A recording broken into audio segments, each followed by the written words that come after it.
Hi எல்லாருக்கும் வணக்கம், எப்படி இருக்கீங்க? இன்றைக்கி நம்ம வந்து கல்யாண வீட்டு பொரியல் எப்படி வைக்கிறதுன்னு பார்க்க போகிறோம். ரொம்ப ஈஸியாக வச்சிடலாம். இதில் நம்ம வந்து 3 விதமான காய்கறிகள் சேர்க்க போகிறோம். இதில் வந்து நான் முட்டைக்கோஸ் எடுத்திருக்கேன், கேரட் எடுத்திருக்கேன், பீன்ஸ் எடுத்திருக்கேன். இது 3மே நீங்கள் ஈக்குவல் அமௌண்ட்டாக சேர்க்கலாம். அப்படி இல்லைன்னா எதையாவது ஒன்று கூட்டி குறைச்சி சேர்த்துக்கலாம். இது உங்கள் விருப்பம் தான்.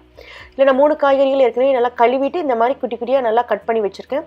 அதுக்கப்புறம் நம்ம பாசி பருப்பு சேர்க்க போகிறோம். நான் ஏற்கனவே பாசி பருப்பை வந்து நல்லா ஊற வச்சுட்டு நான் வந்து குக் பண்ணி எடுத்து வச்சுட்டேன். நான் இதில் பாசிப்பருப்பு குக் பண்ணும்போதே அதில் வந்து கொஞ்சம் ஒரு 3 வெள்ளைப்பூடு பல்ல சேர்த்து அதையும் குக் பண்ணி எடுத்துக்கிட்டேன். ஏன்னா கேஸ் ப்ராப்ளம் வந்துடக்கூடாதுலே, அதனால தான். இது போக நம்ம வந்து ஒரு வெங்காயத்தை கட் பண்ணி வச்சுருக்கேன், கொஞ்சம் கருவேப்பிலை, கொஞ்சம் கொத்தமல்லி இலை, இஞ்சி கொஞ்சம் வெட்டி வச்சுருக்கேன். அப்புறம் வந்து கடுகு உளுந்தம்பருப்பு ஒரு டீஸ்பூன் எடுத்திருக்கேன், ஜீரகம் 1 டீஸ்பூனுக்கு எடுத்திருக்கேன், காஞ்ச மிளகாய் 3 எடுத்திருக்கேன், மஞ்சப்பொடி 1/2 டீஸ்பூன் எடுத்திருக்கேன். அப்புறம் உப்பு, தேவையான அளவு எண்ணெய். முதல்ல நம்ம இந்த காய்கறியை குக் பண்ணி எடுத்துக்கலாம். ஒரு பாத்திரத்தில் வந்து இந்த காய்கறியை போட்டுட்டு நான் 1/2 டம்ளருக்கு கம்மியாக தான் தண்ணி ஊற்றுறேன்.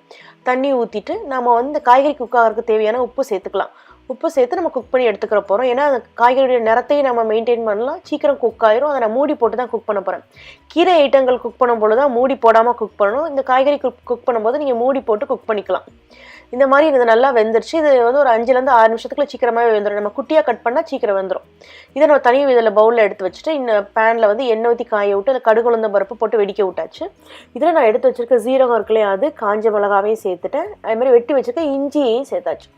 இதுக்கப்புறம் நாம் வந்து வெட்டி வச்சுருக்க வெங்காயம் இருக்குல்லையா, அதை சேர்த்து வதக்கலாம். அதாவது கொஞ்சம் கண்ணாடி ஆகணும். நம்ம இதிலையே நம்ம வந்து எடுத்து வச்சுருக்க கருவேப்பிலை இருக்குல்லையே, அதையும் சேர்த்து வதக்கிடலாம். கருவேப்பிலை நீங்கள் இஞ்சி அதாவது கடுகு உளுந்தம் பருப்பு போடும்போது போட்டுட்டிங்க அப்படின்னா அது வெடித்து எண்ணெயெல்லாம் வெளியே தெரிச்சிடும். அதனால் நான் வெங்காயத்தை சேர்த்துட்டு அதுக்கப்புறம் நான் கருவேப்பிலையை சேர்த்துருக்கேன்.